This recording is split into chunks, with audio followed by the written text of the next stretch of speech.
Nah, Bapak Ibu udah baca surat Al-Maidah ya.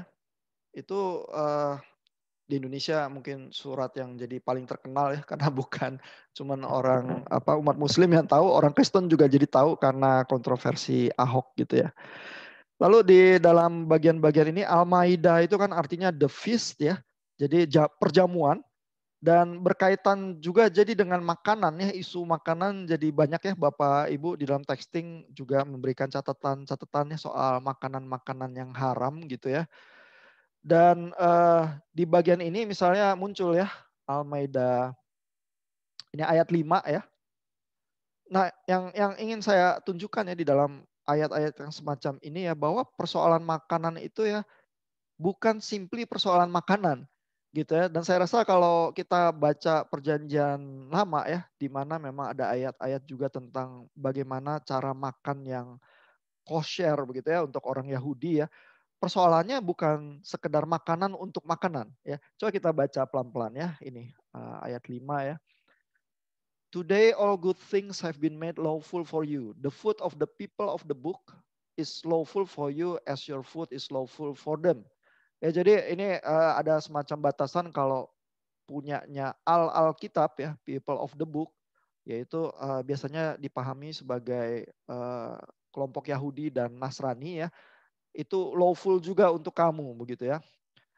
Nah, lalu abis itu langsung di ayat berikutnya, di kalimat berikutnya masih ayat yang sama bahkan ya.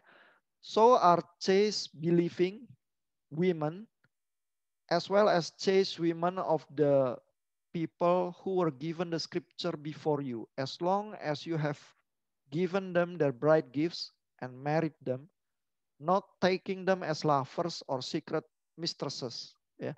Jadi tiba-tiba beralih dari makanan menjadi wanita-wanita. Ya, wanita mana yang boleh dinikahi? Ya, dan ini mungkin adalah yang boleh dinikmati begitu juga ya. Karena boleh dinikmati kalau kamu sudah membayar maharnya dan sudah menikahinya baik-baik ya. Jangan sebagai simpenan ya, secret mistresses ya atau cuman sebagai kekasih rahasia begitu ya. Karena itu kan sangat merugikan wanitanya ya di dalam masyarakat karena membuat dia nggak punya perlindungan ya, nggak jelas suaminya siapa gitu ya. Nah, the deeds of anyone who rejects faith will come to nothing, and in the hereafter he will be one of the losers. Ya, jadi ada juga motif eskatologi di sini. Kalau kamu nggak melakukan hal-hal itu, nanti kamu akan terbukti sebagai yang uh, pihak yang kalah ya di hari akhir itu, begitu ya. Nah, jadi di sini ya kelihatan persoalan makanan itu merupakan sebagian saja dari persoalan sebenarnya eh, satu individu itu terafiliasi pada komunitas yang mana. Ya, kesetiaan dia itu pada kelompok yang mana dan kepada Tuhan yang mana. Begitu ya. Jadi persoalan makanan itu selalu terkait dengan hal-hal itu ya. Baru persoalan itu makanan bisa menjadi persoalan halal dan haram gitu ya. Karena di zaman modern ini ya kita sering berusaha merasionalisasi ya ayat-ayat soal makanan itu ya di dalam kitab suci yang kita temukan ya dengan misalnya menjadi masalah kesehatan gitu ya. Kenapa sih orang nggak boleh makan daging tertentu ya di Alkitab gitu ya? Ikan cuman boleh yang bersisik gitu ya. Jadi makan udang tuh haram atau enggak gitu ya misalnya ya. Nah, jadi terus kita mulai berpikirnya persoalan kesehatan ya, oh udang kolesterol sih begitu ya dan seterusnya ya. Tapi sebenarnya pembacaan kitab suci itu nggak ke arah situ sih. Ya, kita bisa memahami ya bahwa makanan itu tuh sebenarnya sesuatu yang dengan cepat sangat terlihat ya karena kita setiap hari kan makan. Ya dan kita makannya apa itu langsung kelihatan ya, itu bangsa yang mana atau suku yang mana gitu ya. Kita kan juga di Indonesia ke rumah makan Padang ya. Kita tahu bahwa makanannya itu beda ya sama rumah makan Sunda gitu misalnya ya. Walaupun mungkin sama-sama pedas gitu ya. Tapi yang satu rendang, yang satu cengek ya, pakai cabai rawit gitu misalnya ya. Jadi tetap ada perbedaan ya yang khas gitu bahwa setiap etnik, setiap kelompok, setiap suku itu punya kebiasaan makan yang berbeda, gitu ya. Dan bahkan juga secara sosioekonomi, ya orang yang makan di daging gitu ya, itu beda sama orang yang makan nasi goreng Pak Mamat gitu misalnya ya. Sosioekonominya itu berbeda ya. Makanya juga di surat Korintus gitu banyak sekali permasalahan muncul ya soal makanan juga berusaha dihandle oleh Paulus begitu ya. Terkait juga memang di surat Korintus itu banyak kelompok masyarakat dengan tingkat sosial ekonomi yang berbeda ya. Yang harus berbaur jadi satu karena mereka tiba-tiba sama-sama percaya Yesus. Gitu ya. Jadi makanan itu sebenarnya sedalam itu ya meresap ke dalam seluruh kehidupan kita sih. Ini kalau Bapak Ibu jadi mahasiswa kan juga gitu ya sebenarnya ya. Oh sama mahasiswa yang lain, yuk kita makan bareng. Terus kita langsung mikir, yang kita pikir apa? Mau diajak makannya di mana? Ya nanti saya jadi bangkrut atau enggak gitu ya. Kalau diajak makannya di kantin Pok di belakang, oh kapan aja ya, anytime gitu ya. Kalau diajak makannya di KFC, mikir-mikir dulu ya, ini bulan ini tanggal muda atau tanggal tua gitu ya. Eh, jadi itu tuh langsung berefek ya. Ini persoalan, yuk kita makan siang bareng gitu misalnya ya. Tapi itu efeknya tuh meresap ke dalam seluruh pola kehidupan kita. Gitu. Jadi persoalan makanan halal dan haram, maka mana yang boleh dimakan dan mana yang enggak ya. Itu selalu terkait dengan banyak hal itu. Ya dan ujung-ujungnya terkait adalah, oh kalau kamu makannya prakteknya seperti itu, kamu terafiliasinya ke kelompok yang mana? Ya kamu mengarahkan hatimu itu ke Tuhan yang mana ya? Karena kelompok etnik tertentu punya devosi kepada Allah tertentu juga. Gitu. Jadi persoalannya semacam itu ya. Dan di dalam surah tadi itu Al-Maidah ayat 5 itu nampak jelas ya karena dari makanan terus tiba-tiba terkait dengan pernikahan. Ya sehingga terus juga langsung pernikahan itu langsung kelihatannya ini persoalan komunitas ini. Bukan cuma murni persoalan makanan demi kesehatan atau apa begitu ya. Nah jadi dari ayat-ayat itu kita juga menangkap sih bahwa logika-logika yang kalau kita baca di perjanjian lama itu sebenarnya juga kemungkinan banyak kemiripan ya motif-motifnya begitu. Ya. Itu sama ini ya Pak ya, jadi kayak perjanjian lama tuh soal kekudusan ya. Makanya kan orang Israel kan juga punya hukum tentang makanan itu bukan sekedar makan ya, karena mereka dipisahkan kan, itu menentukan identitas mereka kan sebagai umat pilihan gitu ya. Betul, betul. Nggak sesimpel itu ya, cuma sekedar bicara makanan gitu. Betul ya dan kita aja ya yang orang modern itu yang mulai kehilangan semacam feeling terhadap sakralitas makanan. Ya karena buat kita daging itu cuman sebungkus apa sesuatu yang kita beli di supermarket. Ya kita tuh nggak melihat lagi binatang itu dijagal. Ya bahwa ada kehidupan yang harus dikorbankan supaya kita makan gitu ya. Tapi di dalam masyarakat kuno misalnya mereka kan nggak punya kulkas, pendinginan, pengawetan daging terbatas ya. Jadi caranya makan hewan besar selalu dalam festival keagamaan. Dipotong, disembelih, lalu harus dihabiskan bersama oleh satu komunitas. Gitu ya, makanya di perjanjian lama kan juga ada aturan-aturan ya. Imam dapat bagian mana begitu ya. Paha yang sebelah kanan, lalu minyak itu dipersembahkan buat Tuhan begitu ya karena itu bagian yang spesial gitu ya. Lalu darah, di dalam darah itu mengandung kehidupannya, ada sesuatu yang sakral, jangan itu dimakan gitu ya. Jadi aturan-aturan semacam itu buat kita yang manusia modern itu ditimpa modernitas ya. Terus kita nggak paham lagi. Kenapa? Karena kita nggak pernah juga lihat darah binatang yang kita harus sembelih sendiri untuk kita makan. Kita langsung beli udah terbungkus rapi, udah bersih di supermarket, udah selesai gitu ya. Kalau sekali-sekali Bapak Ibu beli ayam di pasar ya, terus minta dipotongin ya, terus masih bau darah gitu ya. Terus ke rumah di dapur harus potong lagi ya pahanya, sayapnya. Nah itu baru merasakan lagi tuh. Ya, oh gitu ya kalau baca Alkitab ya, terus orang makan daging itu kayak gitu ya. Coba aja sekali-sekali ya kalau iseng ya. Supaya kita ada lagi ya perasaan sakralitas itu ya terhadap hal-hal yang kita makan gitu ya.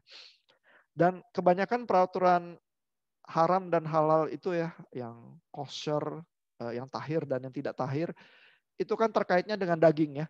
Kalau tumbuhan vegetarian biasanya ya langsung semua nggak ada masalah gitu ya. Cuman daging ini yang jadi masalah karena ada kehidupan yang harus disembelih dan dikorbankan begitu ya, sehingga harus dilakukan dengan sangat hati-hati begitu ya. Dan masyarakat-masyarakat kuno itu kadang-kadang kan di pedalaman suku-suku tertentu atau apa ya, atau kadang di Amerika ada suku Indian atau apa, kadang masih menghayati ya sakralitas alam. Ya, karena mereka tahu ya, oh iya kalau kita makan sembarang aja, kita buruin aja semua binatang yang ada di hutan ya, terus kita semena-mena, nanti akan memukul balik. Ya, karena alam itu punya keseimbangannya. Ya, lalu nanti entah terkena penyakit ya, atau nanti hutan gundul itu terjadi bencana ya, atau hal-hal lain yang buruk ya, karena ekosistem itu keseimbangannya terganggu gitu. Makanya sering juga suku Indian dan lain sebagainya kadang punya ritual tertentu juga ya. Oh kalau mau berburu masuk hutan harus mengucapkan terima kasih dulu ya sama roh-roh yang ada di hutan itu ya, karena memberikan kehidupan begitu ya misalnya ya. Nah manusia modern ya mentertawakan hal itu ya sebagai superstitious ya, sebagai apa, tahayul begitu ya. Tapi kita manusia modern itu kehilangan perasaan sakral itu ya, bahwa segala sesuatu kehidupan itu ciptaan Tuhan. Ya, yang kita perlu apa, secara perlakukan tuh dengan gentle gitu ya, karena lingkungan hidup itu punya keseimbangan dia sendiri yang terus-menerus dirusak oleh manusia ya, karena kita pokoknya punya mesin terus kita taunya hajar aja semua gitu ya. Yang penting kita punya makanan, yang penting kita punya pakaian gitu ya. Terus kita ini aja, persekusi aja alam ini gitu ya demi kebutuhan kita. Kan kita makhluk yang paling tinggi gitu ya, mendominasi. Nah, kita kehilangan wisdom itu ya, yang masyarakat-masyarakat kuno itu punya, dan kita masih baca juga di kitab suci ya sebenarnya ya. Mungkin kita tuh perlu belajar ulang sih hal-hal semacam itu juga ya. Nah, makanya sekarang kan muncul juga ya banyak usaha-usaha tafsir ke arah bagaimana ya sebenarnya lebih ramah ya terhadap lingkungan gitu misalnya ya, karena kita menghayati sakralitas itu lagi ya. Jadi ada usaha-usaha tafsir yang semacam itu juga sih. Nah, kita kembali ke surat Al-Maidah ya. Bagian lain yang menarik di tulisan Bapak Ibu ya, di tugas texting itu ya, adalah yang terkait dengan kisah Yesus dan Maria ya. Ini saya ambil secuplik ya dari ayat 72 ya. Di minggu yang lalu ada pertanyaan soal Mesias ya. Bagaimana sih memaknai Mesias ya? Kalau di Quran di sini muncul juga kata itu ya. Dan langsung muncul dalam satu konteks menegasi eh, semacam ketuhanan atau divinitas Yesus ya, atau segala sesuatu yang lain yang makhluk hidup yang mau dipersamakan dengan Tuhan gitu ya. Ini ayat 72 ya. Those who say God is the Messiah, son of Mary, have defied God. Ya, jadi yang mengatakan bahwa Allah itu adalah Mesias, putra Maria, itu telah menyangkal Tuhan. Ya. The Messiah himself said, "Children of Israel worship God, my Lord and your Lord." Ya, jadi Mesias sendiri mengatakan justru orang Israel itu sembahlah Tuhan, ya, Allahku dan Allahmu juga begitu ya. If anyone associates others with God, God will forbid him from the garden, and hell will be his home.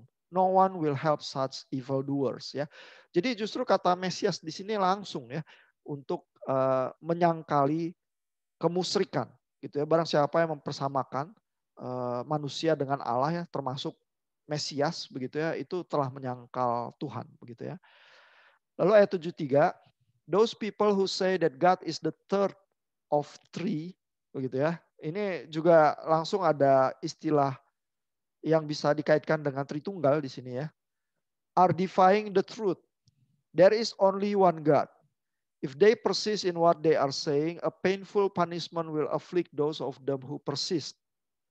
Why do they not turn to God and ask His forgiveness when God is most forgiving and most merciful? The Messiah, son of Mary, was only a messenger. Other messengers had come and gone before him. His mother was a virtuous woman. Both ate food. Ya, jadi ini Yesus dan Maria dikatakan mereka berdua makan makanan ya karena maksudnya ini di dalam kurung ini tafsirnya adalah like other mortals. Ya itu adalah bukti bahwa mereka itu sebenarnya manusia. Begitu ya, jangan mengklaim ketuhanan yang jelas-jelas adalah seorang manusia ya. Itu ayat-ayatnya nih yang menyangkut Mesias juga ya, dan di beberapa bagian di Al-Maidah ada ayat-ayat semacam ini terkait Isa putra Maria gitu. Ya. Nah, ini bisa jadi ya, kalau mau ditafsirkan bisa jadi cukup hostile ya kepada kelompok Kristen. Ya ayat-ayat yang semacam ini ya, karena kan terkait langsung dengan Yesus ya, dengan pemahaman yang biasanya juga diartikulasikan oleh kelompok Kristen ya, misalnya soal ketritunggalan begitu ya.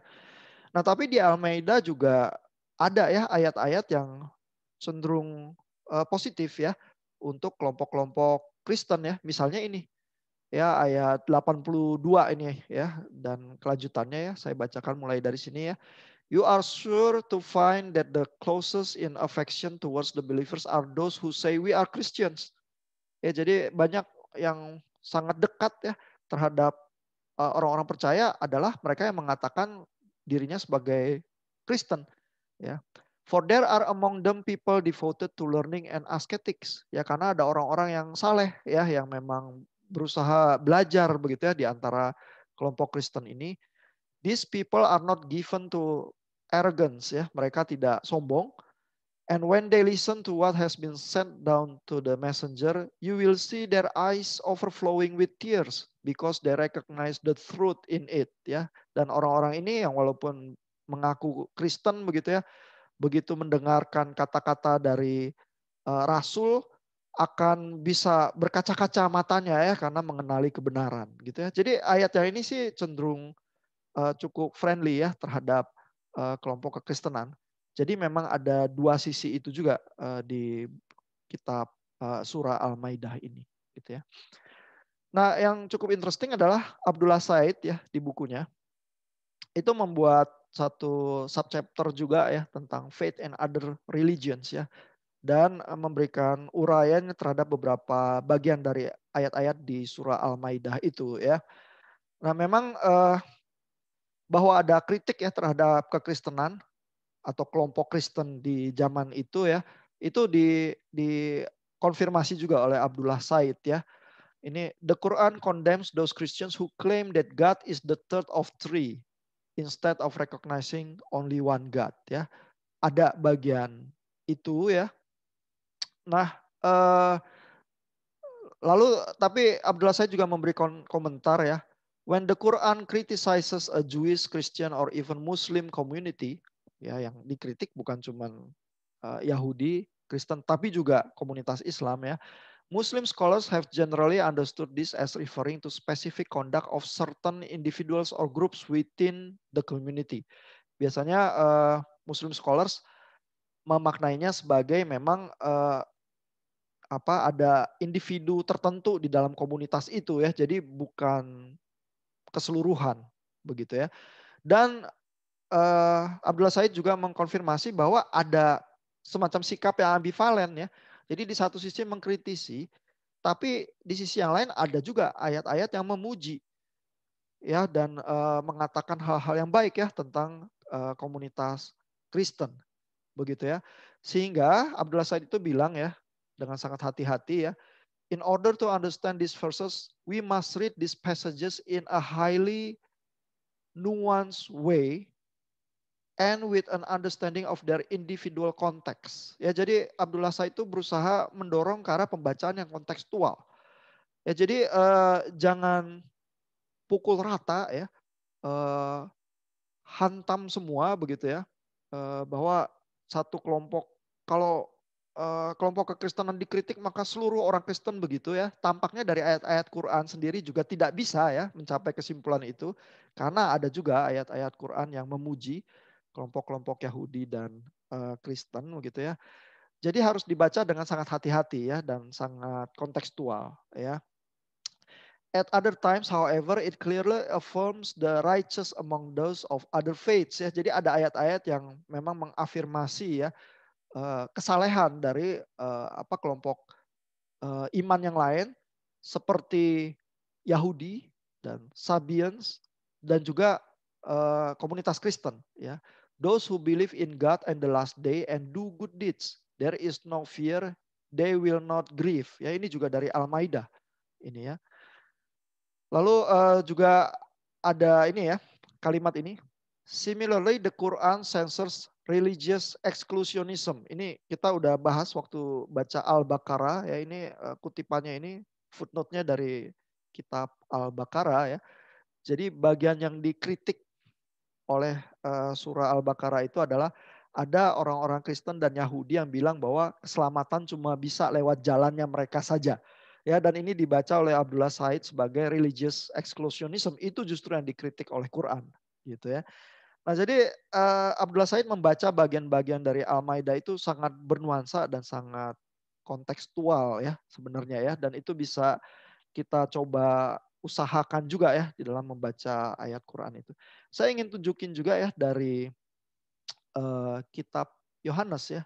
Ini dari Alkitab ya. Waktu itu Pak Michael ya pernah komentar ya secara pribadi WA ya tanya ya bahwa kalau kitab Lukas itu kan cenderung ini ya lebih terbuka ya terhadap kelompok-kelompok yang di luar kelompok Yahudi ya karena Lukas itu kan Gentiles ya dan jagoannya di dalam kitab Lukas juga adalah orang Samaria yang baik begitu ya itu juga Gentiles juga begitu ya tapi ada kitab yang nuansanya lebih eksklusif ya misalnya kitab Yohanes kata Pak Michael ya dan penilaian Pak Michael tuh benar ya.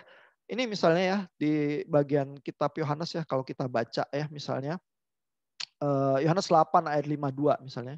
Ini saya eh, cari gitu aja pakai aplikasi Sabda gitu ya. Kata orang Yahudi ya dan kata-kata ini muncul di banyak tempat.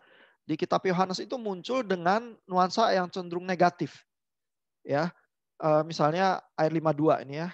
Kata orang-orang Yahudi kepadanya, kepada Yesus ya, sekarang kami tahu bahwa engkau kerasukan setan.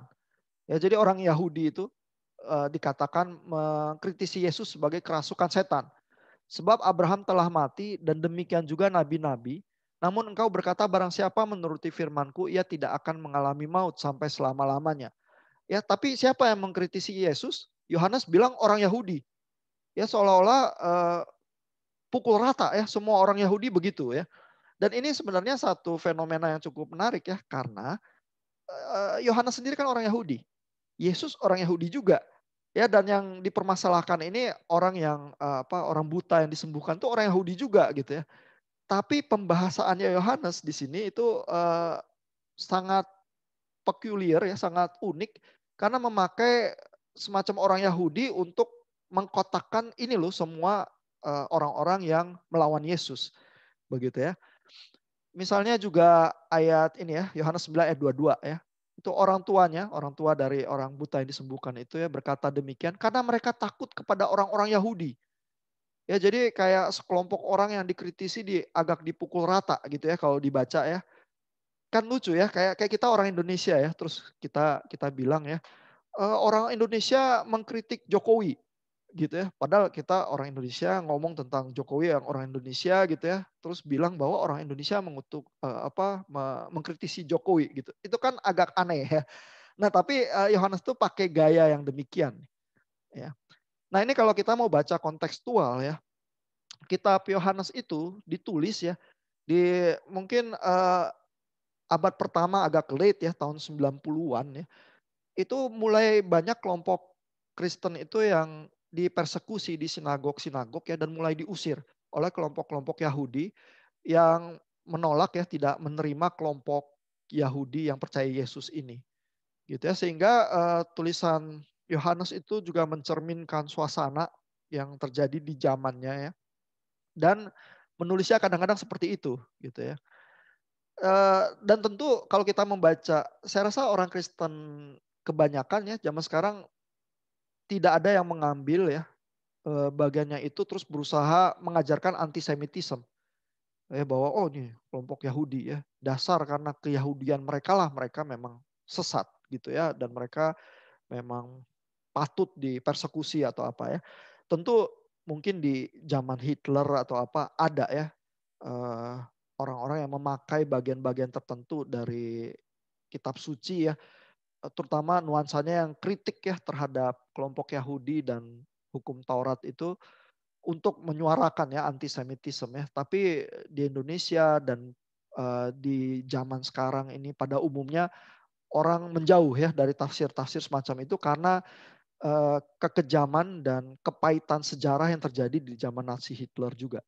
Gitu. Jadi saya sih nggak pernah ya ketemu orang Kristen yang lihat bagian itu ya dari Yohanes terus berusaha ngomong soal antisemitisme atau apa begitu ya.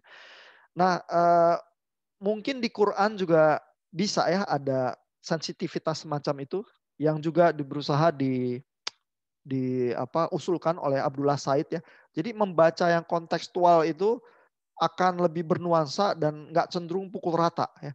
Jadi tidak literalis belaka begitu saja. Oh, kalau ada kata orang Kristen, maka semua orang Kristen jahat dan semua orang Kristen sesat gitu ya. Jadi bisa ada pilihan-pilihan untuk menjauh ya dari pengkotakan yang pukul rata semacam itu. Dan kelompok Kristen juga di dalam menghadapi yang kelompok Islam ya, itu juga bisa menghindari secara pukul rata semacam itu ya. Karena bapak-bapak kan baca juga ya, Bapak Ibu baca papernya Greg Barton ya. Dan mungkin mulai memahami ya bahwa landscape komunitas Islam itu juga tidak homogen. Ya bukan artinya semua orang Islam berpikirannya sama pasti plek seperti itu gitu ya. Sehingga kalau misalnya kelompok Kristiani itu bikin klaim yang apa wholesale gitu ya, bahwa semua orang Islam pasti begitu gitu ya, itu besar kemungkinan salah. Ya karena kelompok Islam juga tidak homogen ya, ada berbagai pemikiran, berbagai scholars, berbagai variasi gitu ya. Jadi apa gaya-gaya bahasa yang lebih cenderung pukul rata dan tafsir yang semacam itu mungkin sebaiknya kita hindari sih. Oke, sejauh itu dulu nih dari Al-Maidah. Ada komentar? Ada pertanyaan? Silakan.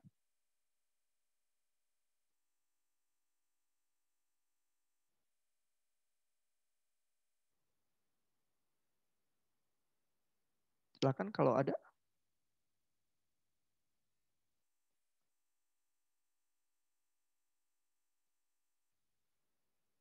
Banyak yang kelihatan berpikir keras nih.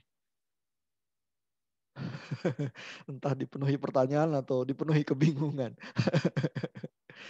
Belum ada pertanyaan Pak, mungkin lanjut dulu kali Pak. Oke. Itu Pak, paling kalau tadi nggak sempat dibahas, tapi yang terkait Tritunggal ya. Kalau saya jadinya menangkapnya kalau mereka menganggap Tritunggalnya itu sama Maria ya. Oh iya.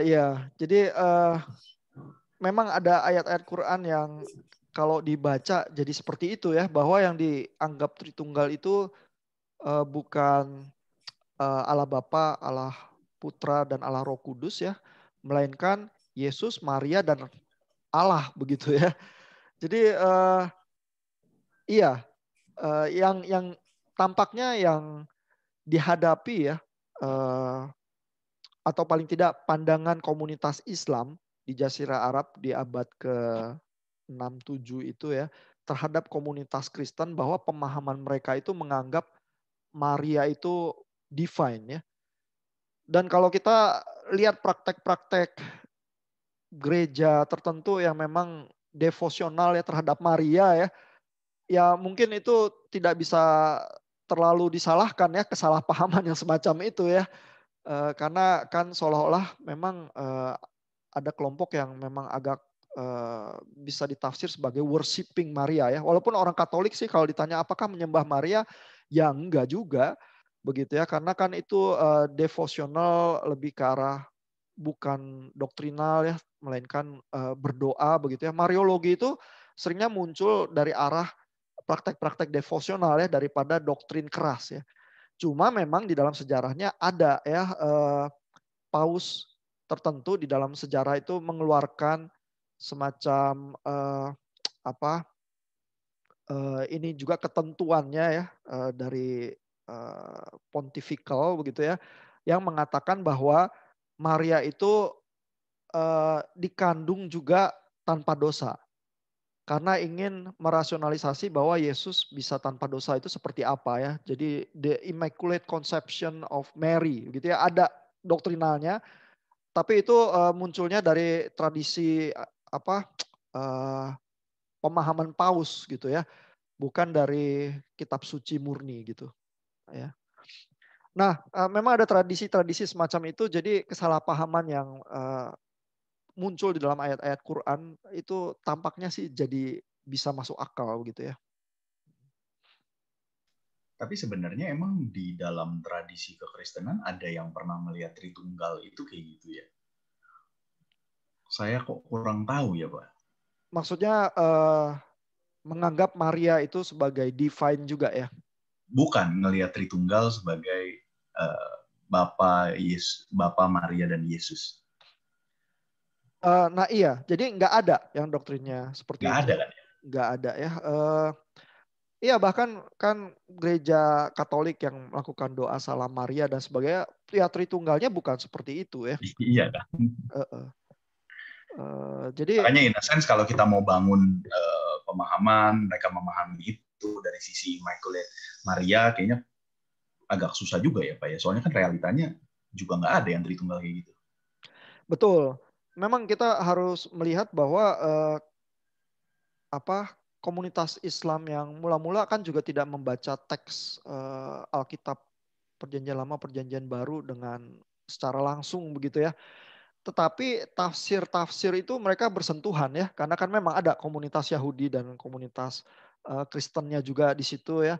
Dan mungkin pemahaman-pemahaman awam itu kan beredar ya, bisa juga simpang siur ya, memaknai bagaimana apalagi Paus juga memberikan pemahaman-pemahamannya yang diwarisi dalam tradisi gereja begitu ya. Jadi kesimpang siuran itu sih bisa saja terjadi dan ditangkap ya oleh komunitas Islam dan terekam ya di dalam ayat-ayat Quran begitu ya. Makanya di dalam zaman sekarang ini ya kalau terjadi dialog memang yang perlu dilakukan di awal memang meng-clearkan ya bagian-bagian itu ya. Misalnya kalau ada kritik terhadap Tritunggal ya, biasanya komunitas Kristen akan juga come up dengan penjelasan bahwa kalaupun komunitas Kristen itu bilang Yesus adalah anak Allah, yang dimaksud itu bukan anak biologis ya, yang seperti dewa Zeus punya anak Hercules begitu ya, bukan itu juga pemahamannya ya. Sehingga baru habis itu bisa terjadi dialog yang lebih ini kali ya, lebih nyambung ya. Karena bisa jadi orang yang berdialog itu dari awal sudah punya prakonsepsi gitu ya, yang dia kenakan kepada lawan bicaranya tanpa terjadi clear up dulu di awal. Demikian juga yang Kristen ya terhadap yang Islam ya, karena juga penuh ya dengan prakonsepsi yang orang Islam tradisional nggak berpikir seperti itu kok gitu ya. Jadi memang ngobrol butuh waktu ya agak panjang sih kali. Iya, thank you Pak. Iya, oke. Wah waktu kita udah mepet nih mau agak habis juga ya. Saya move on ke papernya Greg Barton ya, supaya ada bagian-bagian yang menarik yang bisa kita coba bahas sedikit ya. Nah, papernya Greg Barton ini menarik ya, karena sebenarnya tertanggalnya tahun 1997. Ya, jadi Bapak Ibu harus bayangkan ini pas tepat setahun sebelum reformasi. Ya. Cuma munculnya online, dipublishnya online memang tahun 2007 ya. Ini karena jurnal-jurnal online itu baru marak juga belakangan ya, tahun 90-an belum gitu ya. Jadi dipublish online-nya 2007. Jadi seolah-olah baru ya. Tapi sebenarnya papernya tahun 1997 nih. Ini tonggak bersejarah pas sebelum reformasi gitu ya. Dan ini Barton ini menilai ya, membuat mapping ya terhadap pemahaman komunitas Islam di Indonesia ya. Lalu di bagian awal papernya ya, dia memberikan komentar terhadap buku ini yang sangat berpengaruh ini dari Geertz. Ya ini dari tahun 1950-an. Geertz ini sosiolog ya yang berusaha melihat kelompok-kelompok Islam yang ada di Jawa. Ya dan istilah ini santri, abangan dan priai ini udah jadi semacam istilah yang dianggap baku begitu ya di dalam dunia akademis untuk dibicarakan karena bukunya Geertz ini. Ya dan Barton ini mengkritisi ya bahwa ini tuh terlalu menyederhanakan walaupun tidak sepenuhnya salah begitu ya. Nah, dan terutama yang dicermati dan dikritisi oleh Barton adalah antara santri sama abangan. Ya, jadi memang umat Muslim di Indonesia sangat banyak ya, tapi ada kelompok abangan yang mungkin kalau di dalam bahasa kelompok Kristen ini dibilangnya orang awam gitu ya. Tapi ada juga kelompok santri, yaitu yang belajar ya dan di pesantren begitu ya.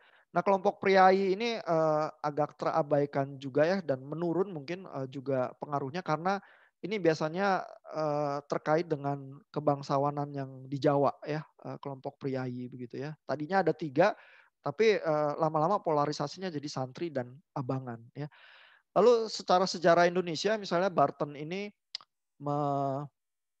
mengamati ya misalnya bahwa abangan misalnya di zaman PKI itu cenderung jadi pendukung PKI ya atau ini kan PKI juga partai politik ya pada zaman itu ya. Sedangkan kelompok yang santri itu lebih cenderung jadi pendukung Masyumi ya atau Nahdlatul Ulama begitu ya. Dan Masyumi ini lama-lama juga menurut Barton ini ya memperjuangkan negara Islam begitu ya. Misalnya yang suka menjadi isu dan muncul adalah 7 kalimat itu ya, Jakarta Charter itu ya, Pancasila ada kepanjangannya dengan menjalankan syariat-syariat Islam bagi pemeluknya, begitu ya.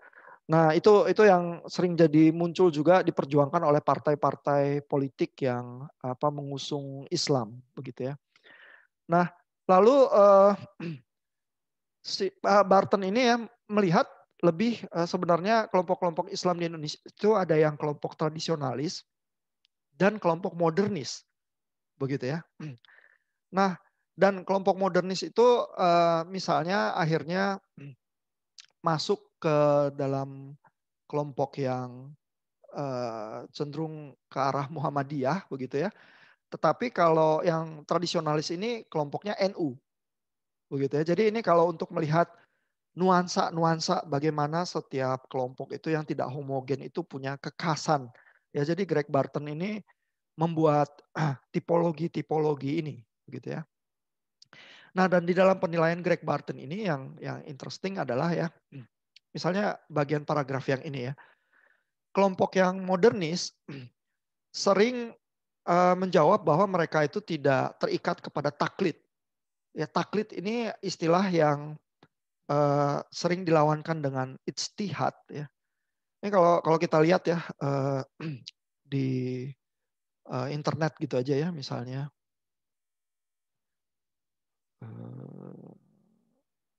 Sebentar ya. Kalau kita cari istilahnya ya. Ijtihad.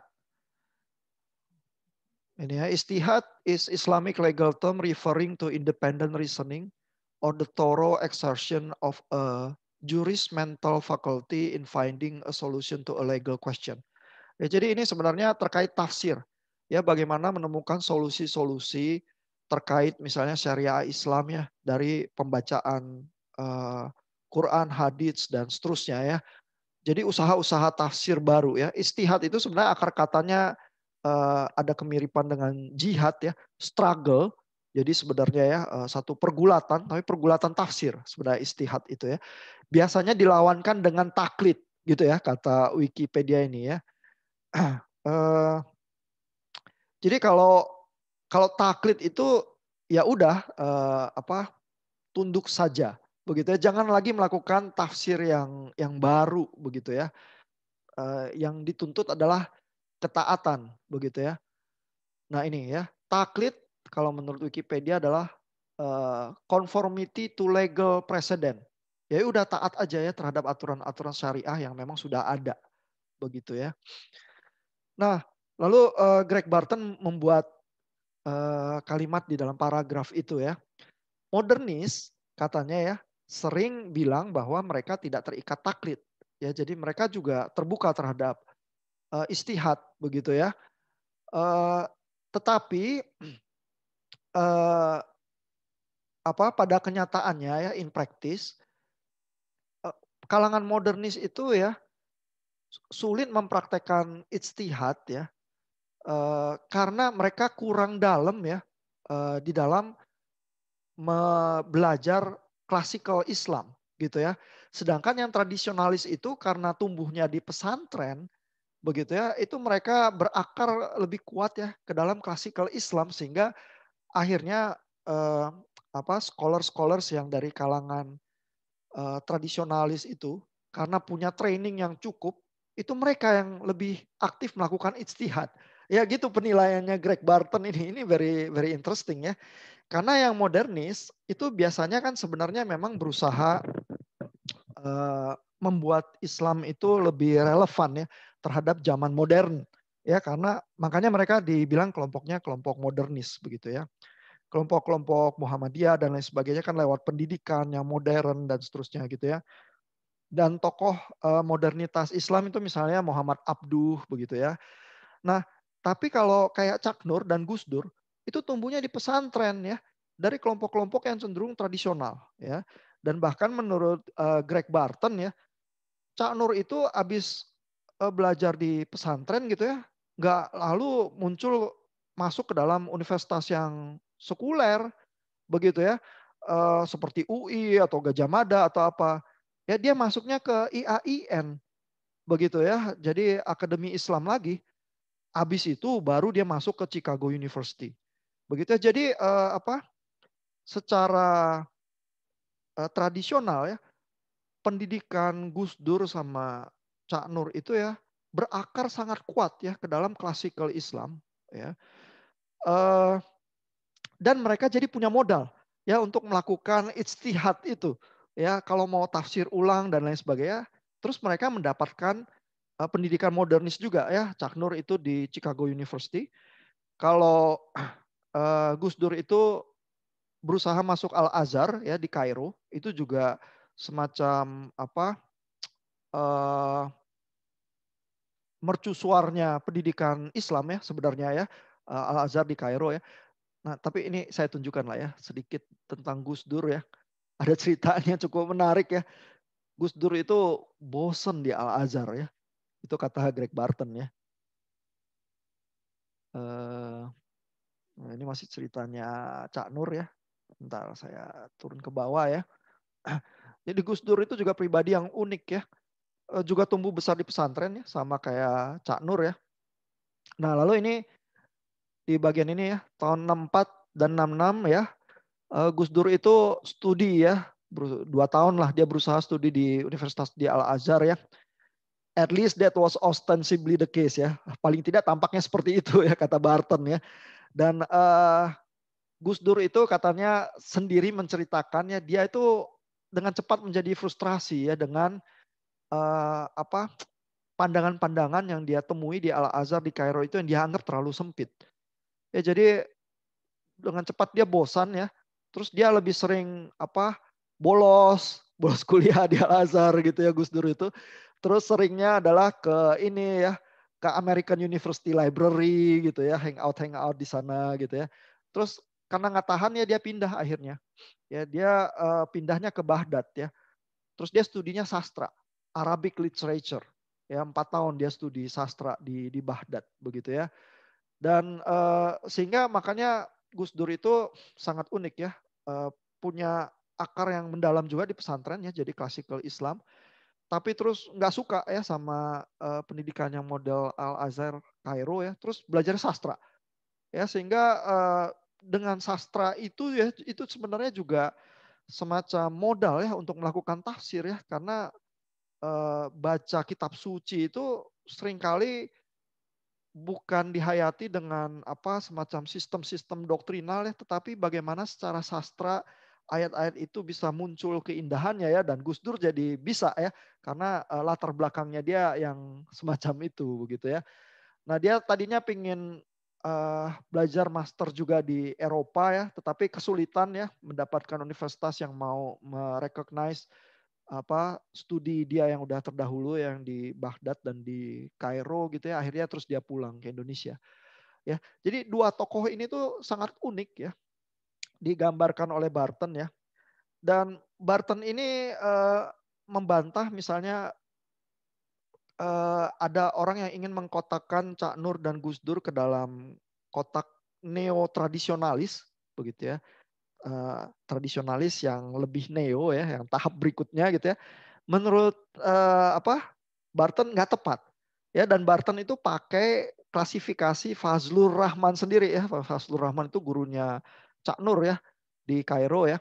Dan di dalam paper ini juga Barton itu bercerita ya, tadinya Cak Nur itu ke Chicago itu maunya belajar political science.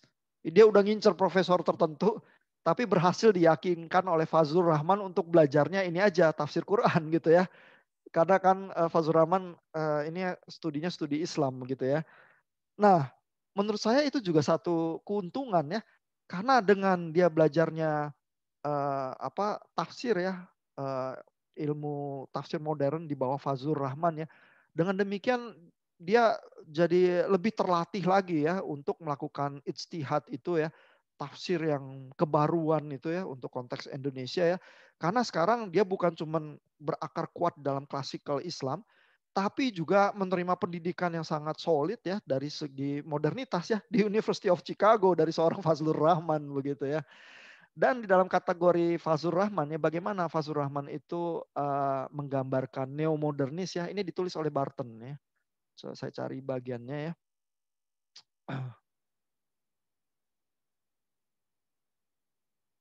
Sebentar. Nah ini ya. Jadi di bagian ini Barton itu menulis ya, the fourth movement, which Rahman calls neo-modernism, arises amongst younger intellectuals, many of them theologically trained, who have become disenchanted with modernism atau neo-revivalism. Ya jadi modernisme yang model Muhammad Abduh itu ya, yang ingin supaya Islam itu jadi relevan di kerangka yang lebih zaman modern begitu ya, itu dianggap kurang ya oleh kelompok-kelompok ini ya, sehingga mereka itu mengarahkan ya, menggabungkan, kalau kita mau pakai istilah integrasi ya, antara training mereka di dalam klasikal Islam dengan pendidikan modern yang mereka terima ya, ke dalam sesuatu mix yang disebut neomodernism ya oleh Rahman begitu ya. This love movement marks a return to the spirit of earlier modernism, but seeks to combine it with the rich heritage of classical Islamic scholarship begitu ya. Nah kalau Bapak Ibu membayangkan bagian ini ya, terus baca sejarah Luther dan Calvin ya, maka Bapak Ibu tuh akan melihat kemiripan-kemiripan juga ya. Luther itu ya, itu rahib Katolik, ya profesor teologi di Wittenberg begitu ya. Jadi sangat dalam ya, rooted di dalam Katolisisme gitu ya, di dalam classical Christianity begitu ya. Tapi baik Luther maupun Calvin ya juga terinfluence ya dengan semangat Renaissance. Ya, mereka mahir bahasa-bahasa asli ya, bahasa-bahasa Yunani begitu ya. Calvin juga ya, walaupun pendidikannya itu tidak langsung ke arah teologi ya, tapi dia mahir banget dengan bahasa Yunani ya. Kitab yang paling pertama dia tulis komentarnya itu kitab filsuf Yunani begitu ya. Dan mereka itu punya semangat back to the sources, ya kembali ke asalnya ya, ke first hand ya. Jadi baca lagi kitab suci dalam bahasa Yunani. Mereka membypass tradisi tafsir medieval itu ya yang udah jadi rumit dan complicated begitu ya. Mereka semangatnya back to the sources begitu ya. Jadi gabungan juga antara satu tradisi yang sangat klasikal tetapi juga dengan semangat Renaissance yang sangat modern sebenarnya di zaman mereka. Ya, nah itu yang seperti itu tuh yang bisa menghasilkan kebaruan sebenarnya. Ya jadi kalau Bapak Ibu punya semangat yang pingin mereformasi ya satu kehidupan sosial masyarakat ya, dan secara cukup berhasil misalnya dilakukan oleh Cak Nur dan Gus Dur ya, paling paling tidak dalam penilaian Greg Barton ya di dalam papernya itu ya, maka yang diperlukan ya bukan cuman sekedar membuang ya tafsir lama yang dianggap kuno dan usang begitu ya, bukan itu loh pekerjaannya ya, terus jadi liberal gitu aja gitu ya, melepaskan diri dari kekangan ini hal-hal yang kuno ya. Tetapi justru harus berakar kuat ya di dalam hal-hal yang klasikal itu ya, yang tradisional kalau kita mau bilang ya. Nah, tetapi tidak menafikan ya, tidak menolak hal-hal yang memang tafsir yang modern, yang liberal itu kadang-kadang ya diklaimnya dan dianggap agak sesat itu misalnya ya. Hal-hal yang tafsir-tafsir baru begitu ya. Nah, yang berhasil melakukan reformasi ya, biasanya itu yang hidup di dua dunia itu sih. Ya baik Luther dan Calvin maupun Cak Nur dan Gus Dur ya. Dua-duanya karena latar belakang mereka menghasilkan training yang semacam itu ya, itu punya derajat keberhasilan yang lebih tinggi. Ya.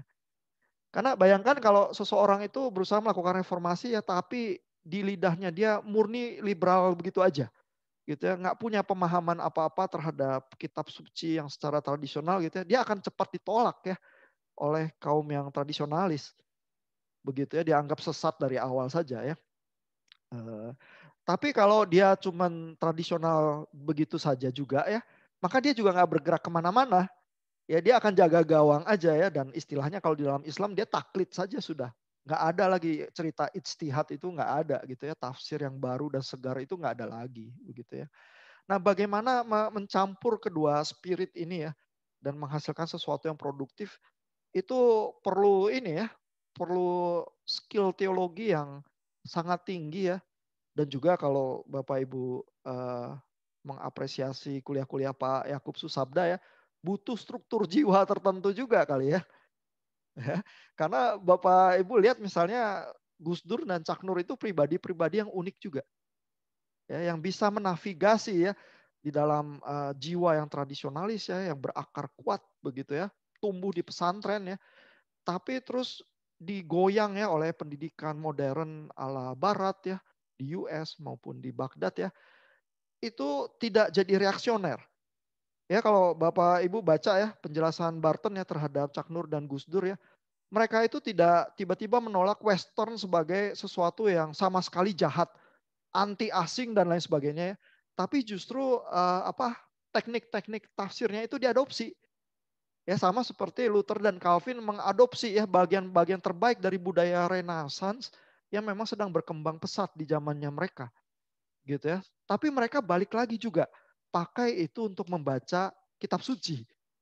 Oh gitu ya. Itu kombinasi itu tuh yang menurut saya tuh sangat powerful dan bisa sangat produktif.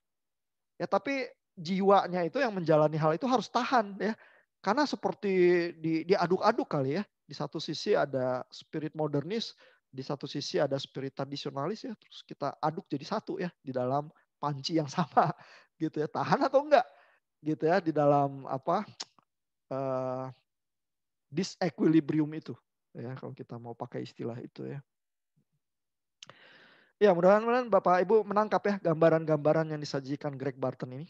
Dan siapa tahu Bapak Ibu bisa jadi teolog yang lebih produktif dan reformis ya. Kalau memang itu yang ingin Bapak Ibu lakukan.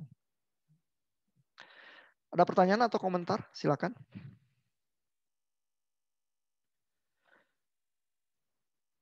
Ya kita waktunya udah lewat lama ini. Jadi saya rasa kalau nggak ada pertanyaan kita sudahi untuk siang ini ya. Terima kasih untuk perhatian Bapak Ibu. Kita ketemu lagi di minggu